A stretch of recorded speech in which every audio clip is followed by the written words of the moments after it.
இன்னைக்கு பள்ளிகள்ல நடக்கக்கூடிய ஒரு பிதஅத் தான் நியத்து முறையை சொல்லி கொடுக்கறாங்க. ரசூலுல்லாஹி ஸல்லல்லாஹு அலைஹி வஸல்லம் அவங்க ஜனாஸா தொழுகைக்கு ஒரு நியத்து முறையை காட்டி கொடுக்கல. ஷாஃபி மதுஹப்ல ஷாஃபி இமாமோ நவவி இமாமோ யாரும் காட்டி கொடுக்கல. என்ன சொன்னாங்க?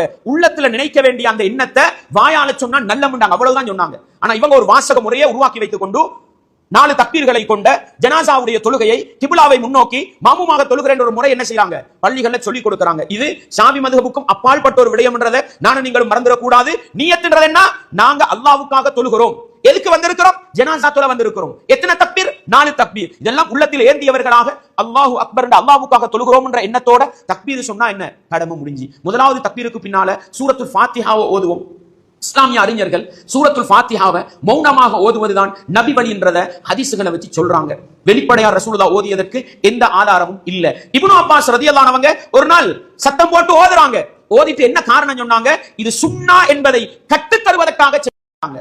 எனவே சூரத்துல் ஃபாத்திஹா ஓதுற சட்டம் தெரியாத ஒரு சமூகத்துல தொழுவிக்கிறோம்டா கொஞ்சம் சத்தம் போட்டு ஓதி இது சுன்னான்றதை காட்டலாம். எல்லாரும் தெரிஞ்ச மக்கள் தான் இருக்கிறாங்கடா மௌனமாக ஓதுவதுதான் ஜனாஸா தொழுகையில் சுன்னான்றதை நானும் நீங்களும் மறந்து விடக் கூடாது.